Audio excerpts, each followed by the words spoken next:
Shoot the lights off, Phraze. Shoot the lights off. Hello, welcome to Shoot the Shit podcast number 5. This is Phraze. This is the. What was that noise? This is Sean. The noise? It was you. You sounded weird. Yeah, I was trying to. I always sound weird on previous. Daniel always has a problem saying his name in English. Yeah, that's the problem with me. So, we're back, Phraze. What do you have to say now? Makes me think that it's not really your name. Is what it makes me. Is what I have to say. Like conspiracy Whenever theory. he always have to. Yeah, he always have to think about. It's like always a little delay when he has to say his name. Like he got to be like, oh yeah, my shit's Daniel. Daniel. We're back, Daniel. So what do I think about what? What are you about to think about the NBA season so far? What do you think about the Jim Boylan? What are you about thinking about D Wade having 10 assists last night? What do you think about your team being so awful lately? What do you think about life? What do you think about beat nuts? Everything. All right, I think there's no escaping these questions that you're asking. No way. No way. Good reference though. Yeah, I'm on point, Daniel. Now, where do you want to start? Let's start with the Bulls. Zach Sean? LaVine. Sean, let's Bulls start. are trash, and Zach LaVine is garbage. He's not a leader. He thinks he is. That's why the Bulls suck right now. That's why you fired one coach, and that's why another coach said, hey, let's forget all this complex stuff. Let's go back to the basics and just run. Hey, how many points did they score against Miami? Enough to lose. Yeah, I don't know. Miami? I thought it was the Celtics. It was the Celtics. My bad.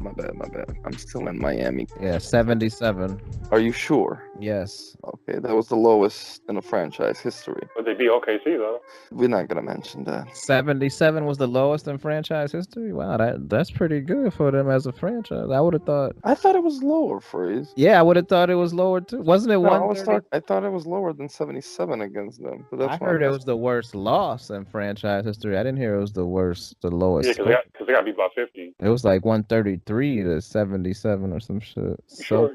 They didn't hold Jordan one time to 76? Yeah, it was 133 to 77. You sure those Tibbs Bulls didn't score like 60 in a game? Maybe it was the. It was the worst loss, of course. That's what I heard. Yeah, I heard it loss. was the worst loss in Loss. franchise history. Because I'm thinking 77. That's kind of high. was Like a for the late 90s, that would have been like the Knicks and the Heat with 2 minutes left in the fourth quarter. And it was a 5-man substitution. They said he did it twice. Yeah, get the people the story, Daniel. Like the people that are not Sean, me, and you aren't gonna know what the hell we talking about. Oh, my bad, people that Like are Task listening. won't know, you know. So Neither Task, was the Bulls fan. yeah, neither the Bull fans. So we talked on the previous episode. We talked about Fred Hoiberg being getting fired because of I don't know what reasons that they give because they're Bulls and they have no reasons for their moves. And they replace him with a associate head coach Jim Boylan, who used to coach and being assistant coach in the league. And the first game was against Indiana that they lost. And after that, he was trying to run practices for 2 hour long, and it was conditioning suicides, which is kind of odd because it's not a secret that NBA teams don't really practice because it's an 82 game regular season. So then they go to they play OKC at home and they win with Marksman's layup. And they win with Marksman's layup and everything's good and stuff. And then back-to-back game versus the Celtics, they get hammered. And it was apparently 133 to 77. That's a lot. Which is 56 points.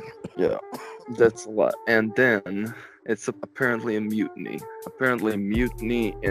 And two guys prevented it. It's Robin Lopez and Marksman. It's probably the oldest player on the team and the youngest player with Wendell Carter Jr. So Sean Terry they had a players meeting, coaches meeting, and everything. I don't know if Sean Terry, but Sean told me he does that because it's a young team and they don't have a leader. And the problem of them because they got Zach LaVine who thinks he's the leader and he played how many games for them. So well, let's go back to the beginning because the issue started with Hoiberg's fired, and it's believed because he was losing the locker room. They weren't listening to him. They felt like he's too soft. He did somebody with the edge. He was a little bit harder on everybody. I said the energy was bad. Mm-hmm. So the thing is, guys like Marksman was kind of angry because he was a Hoiberg fan. Yeah. So they bring in Boyle, and Paxson says, like immediately after hiring him or giving him the tag, he said he's not really an interim coach. The plan is for him to be our coach from here on out. Like, yeah, he got an interim tag at the moment, but the plan is like he's going to be the guy.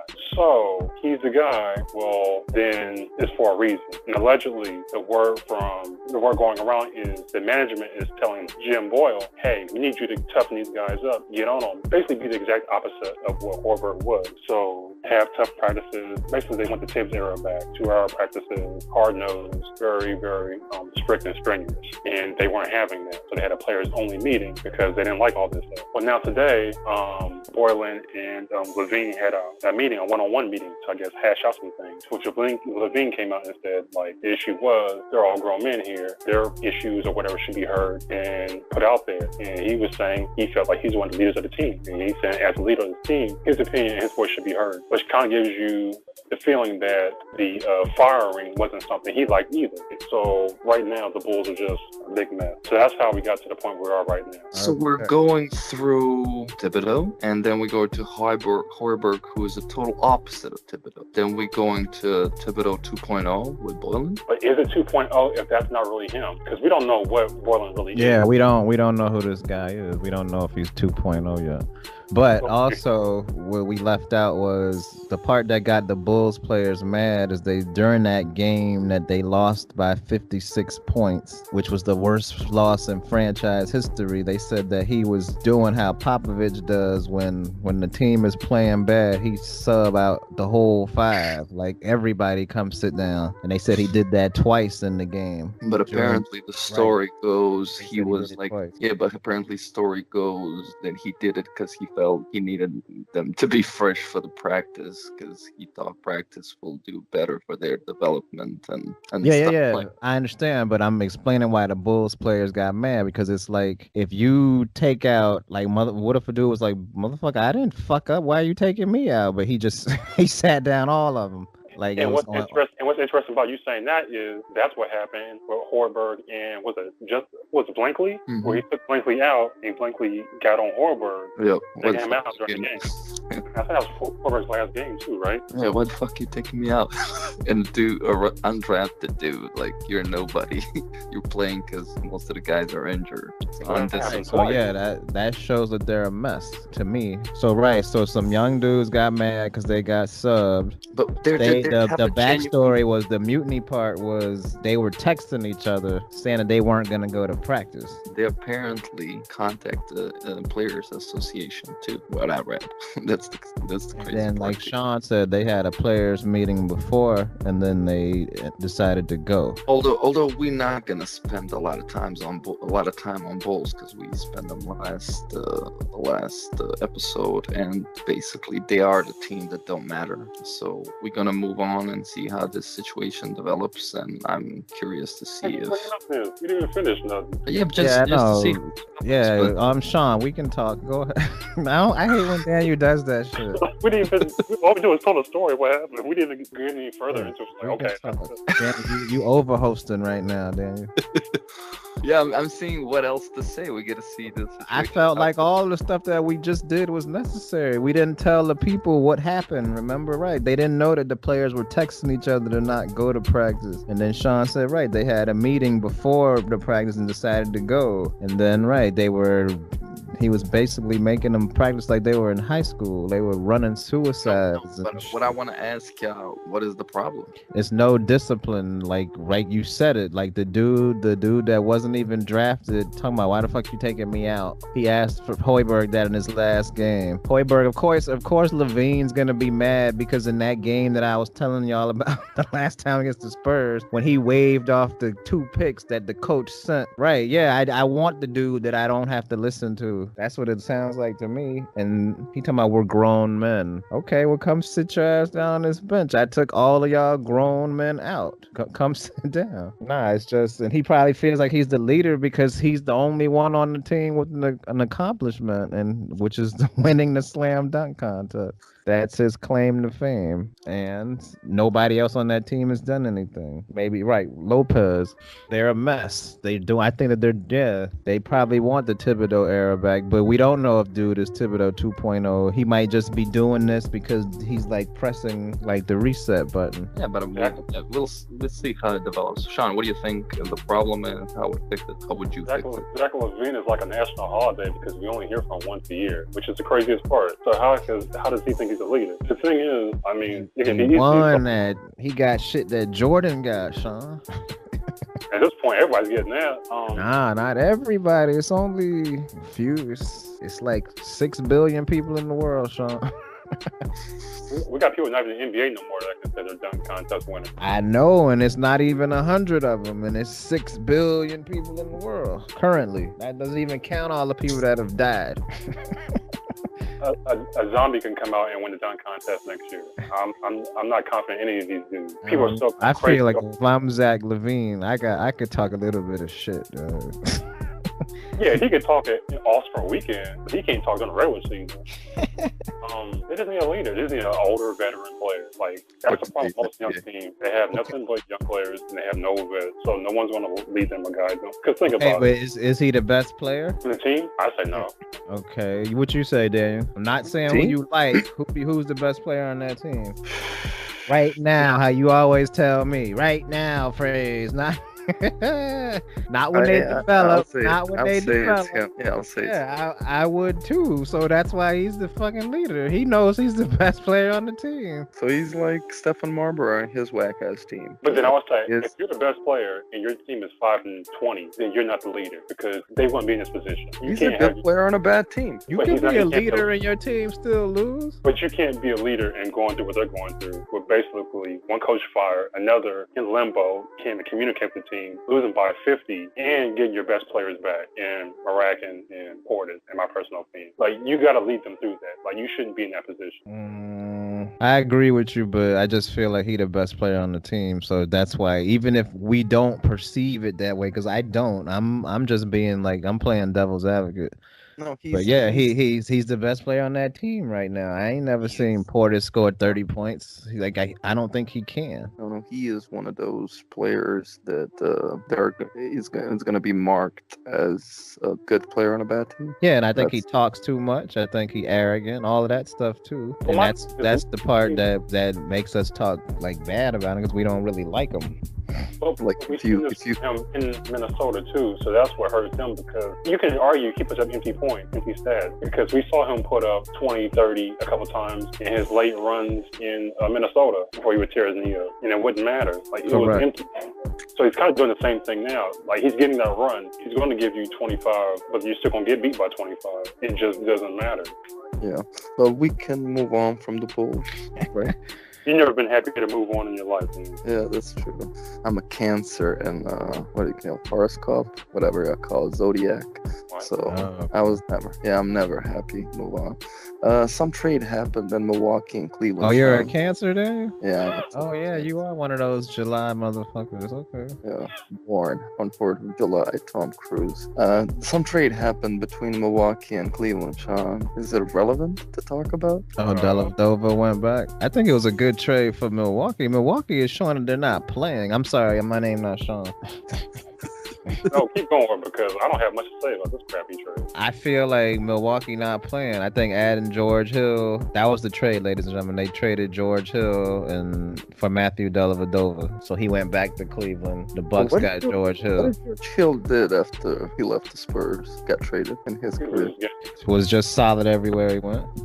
So you're biased, right? How? I didn't say that he was all-star. I said he was solid everywhere he went. That's not true. Yeah, it's true, but in some ways. But he's not starting, right? He's not even playing. Yeah, he's not gonna start when he comes back or whatever. No, that's fine. Off the bench or behind Bledsoe. They just got deeper. What was Cleveland doing then? Oh, Sexton's the guy now. They looked at what happened in Sacramento. They was like, no, we're not letting George Hill run our year like that. But it's too late though. They were trying to bring back their champions. Because if you look at it, like the Kings, Dellavedova got a ring. Yep. Because if the Kings started Fox from day one, they would have had a lot better season last year. But the fact that they waited and let Hill play all that time, like that offense under Hill was just atrocious. Because Fox got them rolling right now. Not in terms of, oh man, this team's gonna be a force to reckon with. It's just they look confident. When they got Hill, didn't they pay a lot of money for Hill? Oh yeah, they gave him a bunch of money. Right, so that's why they gotta play him and put Fox on the bench. The money talks. We gotta see what we paying for. I could have told him what they was paying for. I mean, Indiana saw that. Fox is good and he's a prospect, but he's on that rookie contract. We could wait a little bit. We got to see this dude there because didn't George Mill get like 18 or 19 million? I want to say close to 10 million. Yeah, so he has to play if he's not injured. And then he was solid in Indiana, Daniel. And he was solid with Cleveland, Daniel. Solid. He's solid. You wouldn't want George Hill on your team? Nah. I feel like there's certain players that you can always find a spot for on. In a certain he's one of. Yes, but I don't see him as a starter. He doesn't have to be a starter. The only team that I would put him to start is Suns. At this point in his career, I probably wouldn't have him as a starter either. I just said that he was good to have on your team. I mean, it's a big contract though, so Milwaukee is trying and yeah, that's what I like about it. They're trying to win now and keep Giannis on the team. And although I think when you go back to Milwaukee and think about it, I don't think they knew Giannis will be what he is now. And they got like one of the best players in the league, MVP candidate and stuff, because he was drafted like 14 and 15, something like that. Nobody did. They would have picked him higher. Yeah, but on the draft first. Yeah, if you want to draft, well, it was a gamble, and he was from Europe. He's from Greece. Yeah, but I mean, that's a gamble even with the top pick. It's true. Yeah, but what Daniel's saying is if they really see it, they'll still take the gamble even if you are from Europe. Like they know it's a gamble. It's always a gamble if you're from Europe, but sometimes they'll still pick you really high. This dude fell down to 15 because nobody knew that he was going to be that good. I agree with you, Daniel. And they didn't expect Middleton to be this good. They got kind of lucky with Brogdon. That was. I feel like all of those three players are better than they thought, especially Brogdon. Maybe with Brogdon they knew this dude was 4 years on college and he'll contribute us, and he's doing well this season. His shooting percentage is way high. So I feel they're trying to get to the Eastern Conference Finals. It's gonna be difficult, but they're trying. So we'll see. Maybe George Hill helps. I go back to the fit too. Yeah, I was just gonna say that they're young. That dude's a vet. He knows how to play. Big game experience. They need him. Well, what's the difference between him and Dellavedova? Because Dellavedova fits all those same points. Yeah. Dellavedova's a bum. Dellavedova can play. I mean, can compete. He's a competitor. He's a filthy, dirty player. You said you wanted better experience and big game experience. Dellavedova in NBA Finals. He ain't do shit. He hit it to George Hill because he had 2 shots in the NBA Finals. Dude, George Hill is. So you're saying that George Hill? So now George Hill and Dellavedova are the same caliber player? Yeah. No, he's young. Come on, man. This dude averaged like 3 points for his career. How dare you? Both of these dudes are bums. Nah, I'm biased, of course, because he played for the Spurs, but they're not close to being the same. I mean, he's not that much of younger, but I'm not a listeners know I'm not a black person, right? And I would Daniel's from Croatia. He's not even Yeah. white. He's not even like white either, y'all. yeah, something in between, something rare. And I would say Deli has the dog in him that I like, and George Hill is like a drill player, and he's like something like Dellavedova has played 13 games this season, and that motherfucker is averaging 2.4 points per game. For his career, he averages 5.8 points per game. 6 fucking points a game. And y'all saying that motherfucker is just as good as George Hill? I say Hill defensively. Come on, dog. All he does is foul. All he does is foul, and he'll make a three every. Come on, he played rugby. They talk about him playing rugby more than they talk about him playing basketball. We're biased, Phraze. Yeah, y'all biased. I'm biased and y'all biased. That was cool though, George Hill. This motherfucker averages 2.4 points. Let me get some stats on my dog. I'll tell you the stats. He wasn't my dog that year. He had that blonde hair though. He's averaging, in one game for Milwaukee, he's averaging 2 points per game. I'll make a guarantee. Right, in 14 games this year, George Hill is averaging 10.1 points. Or one of the worst games. And for his career, 11.5. I will take 12 points over 6 every day. They're not the same. Look, it's steady dropping for George Hill. It is steady dropping because he's on his way out. He's like 27. His best season was 17 points a game. And that was like his second year in Indiana probably, when it was a championship contender, right? Nah, that was with Utah in 16, 17, the year before last. Utah? Yeah, he played for the Jazz. That's how he went to Toronto. I mean, that's how he went to Sacramento. He went to Utah after he played for Indiana. He got traded for Rubio. 16.9. That's 17 points. When has Dellavedova ever averaged 17 points in a season? What was Utah's record that year? 20 and 62. What? Okay, that explains his point. Okay. No, I was playing. I was just making a case for us. It was Utah. They made the playoffs. Not that year. I'm not sure. What year was that? 2016, 17. Check. They was crappy because that's how they got Donovan Mitchell, right? Yeah, I think so. They basically replaced Hill with Rubio. So their record was. It's not showing. No, they were in the playoffs. They were in the playoffs. They played this. Yeah, they played the second. They played. I want to say they played the Spurs in the playoffs. No, they played the Clippers in the first round. They beat them in 7 games, and then they lost against Golden State. Okay, the Clippers, right? Yes, George Hill. But he missed a lot of games. He played 50 games. Daniel, Dellavedova ever did that? Right, I'll make a bet with you that George Hill won't average more than 6 points the rest of the season. Okay, cool. How much you want to bet? Or what are we gonna bet? My bad. Anything. Name it. Okay. Oh, how about this? I bet he averages more than Matthew Dellavedova for the rest of this year. How about that? That'll be even better. Because George Hill would average 3 points and Dellavedova average 2. So I mean, I'm not taking that bet. Okay, but I still take the 6 though. Okay. Yeah, I don't think he's gonna get 6. Yeah, we could discuss it off the air. Yeah. The news came out. We can move on from Delhi and George. He got to get the picture for this episode. He got to be the picture on the thing. Him shooting that double fucking barrel 3-pointer, that ugly ass shot he got. It looked like he played rugby when he shoot. When he's got the fire. That motherfucker, yeah, he's a fucking rugby player. I'm sorry, ladies and gentlemen. That dude is a bum. He was supposed to be the fucking Steph Curry stopper because he kept stepping on his damn feet. He was up 2-1. Okay, Kyrie was hurt. In 2000. Okay, we're gonna look at this. In 2016-17, Matthew Dellavedova's highest scoring year was 7.6 points a game. So, I take 17 over 7, Daniel. On a bad team. This man tried, my dog George Hill. Okay, we got to move along. Sorry.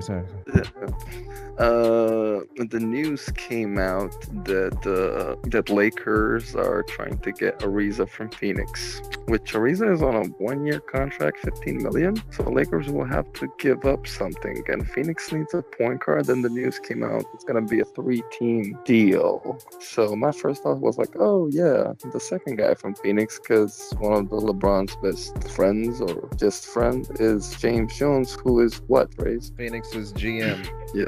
General So an hour ago, one dude tweeted, I think Connor says, in regards to Trevor Ariza going to Lakers, I had a handful of NBA executives tell me that they've heard that it's going to happen, that it's done. So like Sean always says, Sean, what do you say when? I heard they were gonna have to give up Pope though for that to get done. That's actually a good news for them because Pope is on a big contract. So another help for the Lakers. He's only got 1 year on his contract. Pope is only on a 1-year deal too, but yeah, to help match up the money with Ariza, that they said he would have to be gone. They even said that his agent is LeBron's agent, so he was saying like if he willingly accepted a trade or something, they would work something out with him later. I was like, what? They do all of this for LeBron? I was like, wow. Yeah, that is. Do you think he helps them? Ariza helps the Lakers? Mm-hmm. He's another vet. He's making his team older, like Sean always says. He likes to play with old guys. Nah, I don't. I feel like you gotta let Kuzma play, because that's who I feel like whose minutes would he get? He'd get Kuzma's minutes, right? Unless LeBron goes to the 4. Go ahead, Sean. What happened? I was just saying, thinking about that so funny. You like, whose minutes is he going to take? You think about that roster. It's like, it's Rondo, just Lance Stevenson, it's McGee. It's like, this roster is just so funny. Oh, man. It's all over the place. So he'd come off the bench. I guess he'd come off the bench for Kuzma then, right? So he's going to take like Lance's minutes. Because Kuzma plays power forward, so what position do you want Ariza at? Oh, they have him at 4? Yeah, Kuzma's 4. Wait, so they have Ingram at the 3 when they play, or Ingram doesn't start? He's injured right now though. Ingram was like at the 2 sometimes. They have him at the 3. So they just run a messed up lineup. So it would be Ball, LeBron, Ingram, Kuzma, and McGee as the starters. Something like that. Okay, because I would always thought that Ingram would have been considered more of a big than Kuzma, but y'all saying they play him at the 4. Okay. Because really the ultimate goal is to play LeBron at the 5. That's gonna be the ultimate goal. Yeah. Although 13 would be Philadelphia with the full. 13 would be a Philadelphia 76ers with Fultz, but what I read, the Suns are not interested in Markelle. Yeah, I heard what you heard, right? They want a point guard because they don't want Booker to have to tire himself out always handling the ball. So it's got to be a next creation point guard, TJ McConnell. He's not getting minutes, Dan. Might be Rondo ass. Yeah, imagine that trading Rondo for. Rondo would be like, dude, you play for the Celtics. Bye. You think I forgot that foul in 2009 when you hit me? Bye. Yeah, apparently there were 8 teams contacting Suns about Ariza. The Lakers are one of them, so I assume it's Houston, one of them too, trying to. Oh, they want him back. Yeah, because he is the solution. He is the solution. No, I'm being sarcastic. Let's fix Houston, Sean. Wait, does he help the Lakers though? Does Ariza help the Lakers? I actually think he does because defensively they are trash, and he'll give you something at least with experience. He has 2 rings with the Lakers, so it's not the new thing for him to come back and play for a contender and win a title. Although they are not contenders. I think he helps. Like number 2 in the West, then. Now? 2 or 3, something like that. Yeah. Oh, they are 4th. Oh, really? They're gonna move up with Denver being banged up. Yep. And how long Clippers? If the playoffs started today, 4th and 5th seed, every game will be played in Staples Center because it's Clippers and Lakers. So those damn standings we updating, man. In the West. Yeah, just check who's the first seed, Phraze, and you will be happy just like me. The first seed is the best of the league. Wow, yeah, see, it was not like this yesterday. Wow. Best team in the league who started 0 for 4. The Lakers are 5. Okay. Daniel was panicking. Remember that time? Damn, you talking shit. He likes Yeah. OKC, ladies and gentlemen. Yeah, he's hopeless romantic, ladies and gentlemen. Hopeless romantic. All right, my Spurs are number 11 now. Okay, they Now, were. Spurs will not make playoffs. Spurs will not make. You want to make another bet, Daniel? Yeah, you will have to sing the whole episode. I love Daniel. If they don't make the playoffs, I will have to do. I don't. Nah. You edit that shit, Daniel. That shit was gay, man. So what? Edit Gay. that shit. Life man. is gay. Life is gay. And now you gotta really edit it because Mike Graham heard me say that, so he gonna be mad at me. They're gonna be knocked out again like Kevin Hart. Exactly. Then you gotta delete that shit. Then you're gonna fuck up Wait, my what? career. Then.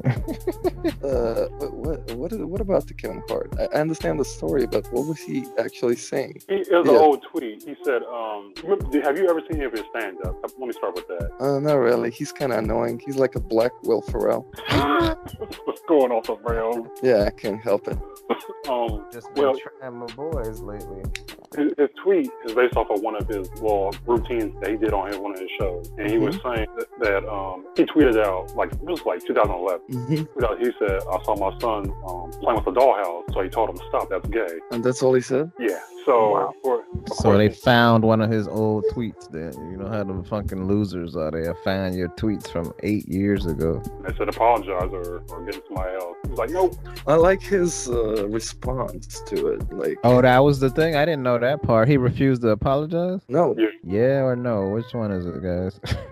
No, I think he apologized. apologized. No, I'm thinking, I think it's, he apologized, but he did it in a way that he rejected. So they told him, if you apologize, you will be hosting the Oscars. But then he apologized and said, no, thanks. I'm not. Like, Sean, you know the story better. I think it's something like that. He didn't apologize exactly He for the tweet. He didn't say, like, I'm sorry and all that. I love my fans. I wasn't trying to be, malicious or anything, but 8 years ago, Oh, It's okay.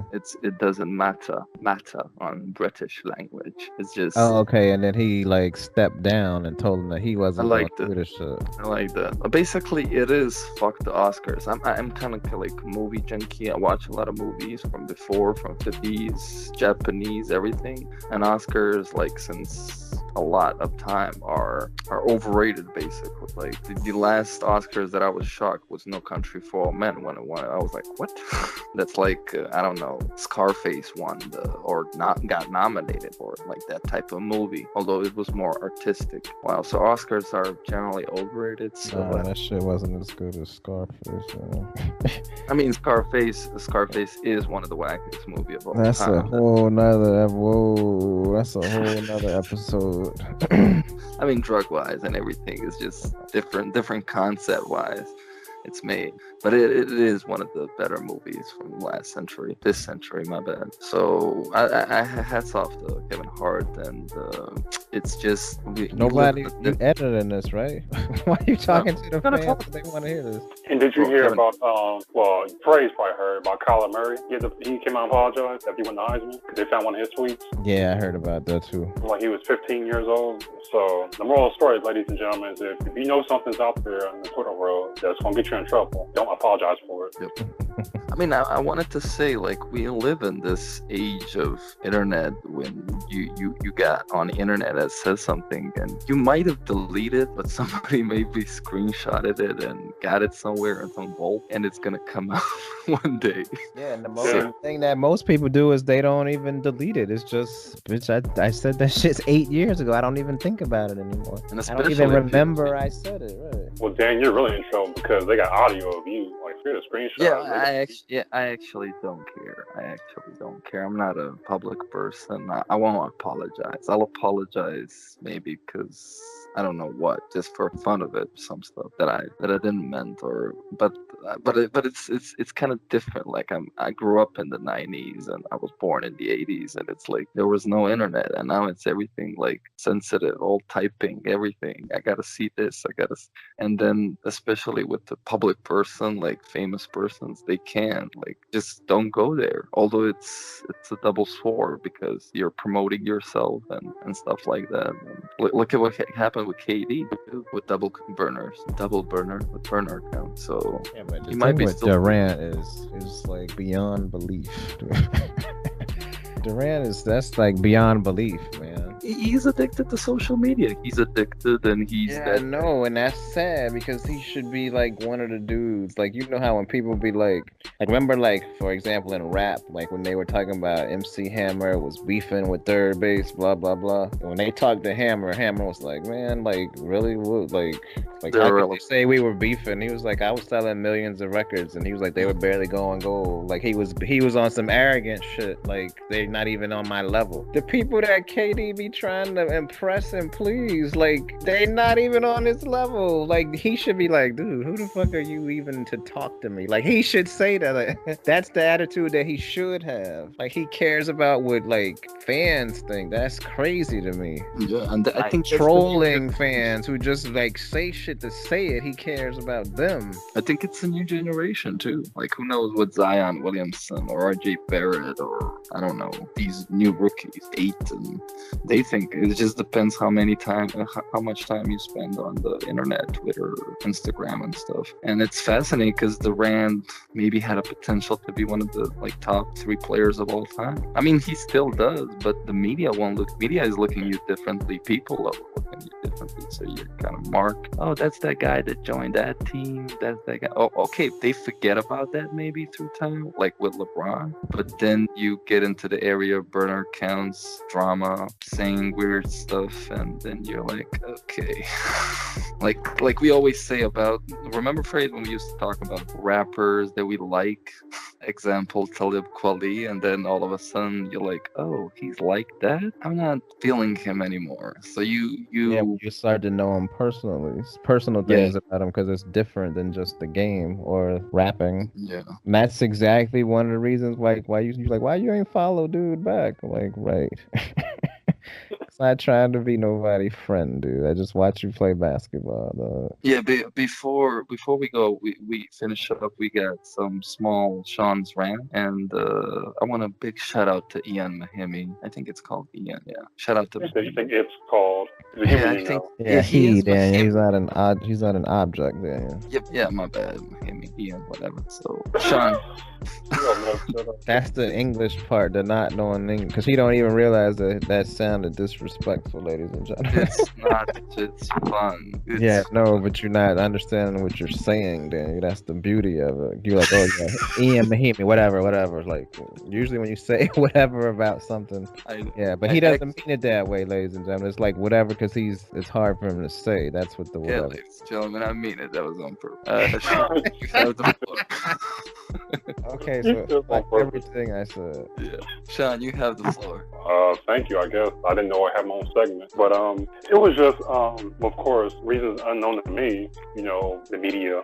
Mainly ESPN, like the mess out of this LeBron and Wade rivalry, I guess. Mm-hmm. You know, there's a last night playing against each other, which me personally, I've only remember one time they played against each other. It was like that 40-point game they both of them had when they were pretty young in Cleveland and Miami. But there's a lot of tributes yesterday. Even LA had a tribute regarding not just Wade's time in the NBA, but it was a short video, but part of it focused on LeBron and Wade's relationship as well. And after the game, Wade had some comments about their relationship, and Wade said, and I quote, "We shifted the culture of how you could still compete. It's not for everyone. You got that Mamba mentality. It's not for Kobe. It's not for Giannis. He got that Mamba mentality. It's something that worked for us." And I felt like you can still do what and compete? Still be friends and compete. Oh, okay.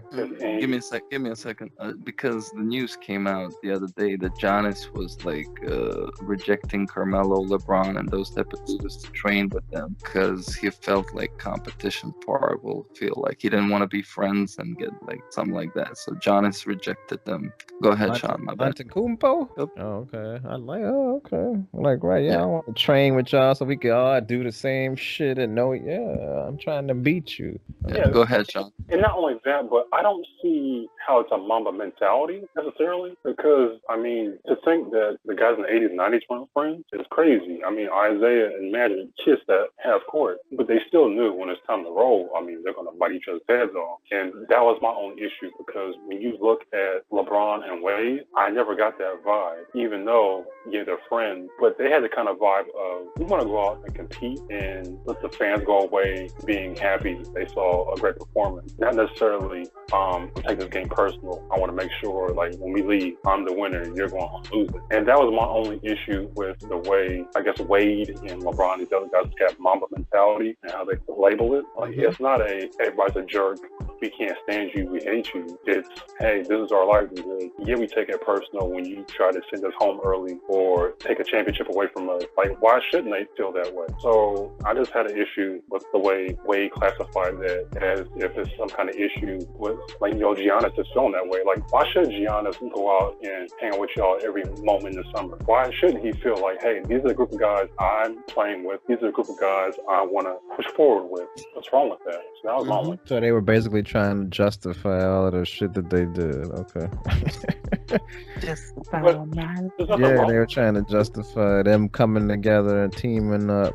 It's not Mamba mentality. It's we were friends, and yeah, because I agree with you. I don't remember them ever, like, when they played each other, like when it was Cleveland and Miami, like before he ever went to Miami, like they were like going at each other. Like their relationship wasn't even really that known. Like, LeBron has only really had one rival, and that was Melo his first couple of years in the league, because everybody got paired, you know, who was the guy. But even that, I mean, LeBron's never had a rival, so it's hard to, you know, place this like Wade and LeBron rivalry, because no one ever looked at them as rivals. So for them to do it now at the end of their careers is really odd. I don't know why it's a big pump on them, like LeBron versus Wade and stuff like that. I'm like, okay. Yeah, I even saw like a little ESPN thing. They had like the little split meme of their stats. Like he had this many points and he had this many and he had this. I'm like they really compared them last night. Like, dude, Wade comes off the bench. How are you even like, y'all? This don't even make sense. First of all, what y'all comparing? He's not on LeBron's level like that anymore. That's why he's retiring this year. Yeah. So we can wrap it up. This was episode 5 of Shoot the Shit podcast. You can email us on weareshoottheshitpodcast@gmail.com, at gmail.com. But do y'all, like, I'm asking, do y'all email? Do people email nowadays? Like, that was cool back in the day, but I'm just curious. Send us. You can send us like, yeah, we email. We don't email, stuff like that. You can ask us questions on Twitter. I got an email the other day. People still email. You say you want them to email you to let you know if they email or not. Yeah, just in case. Yeah, like just you can email me just to say like we don't use it, but stuff like that. You can find us on Twitter, Phraze at IamPhraze handle at IamPhraze. I don't even know how to spell, so it doesn't matter. Sean, can you say yours, because my spelling will be horrific? What, my Twitter handle? Yeah. SMH122 with an underscore at the end. Yeah, if you add me, I like it. I will block them. Yeah, you can ask us questions. If you start following Phraze, he will not follow you back because he's Phraze. So like to follow people who type stupid shit, man. I don't need to see all of that on my timeline. Hard nipples? Oh, that was gay, but that has a story before. Like, that's how we block people when they have hard nipples and stuff like that. Dudes, yeah, especially dudes. There's nothing wrong with hard nipples. It's a woman there. You can check us on the hiphoppodcast.com. We have a new visual site, different wise, Stitcher, TuneIn, and Player FM. We're getting kind of a lot of subscribers, which is weird to me. So keep on going. If you're spam, so keep on going spamming us. If not, cool. So we'll hear you're gonna hear from us soon. Guys, got anything? And shit probably spam. That's what I got to say. Nobody ain't listening to this shit. Yeah.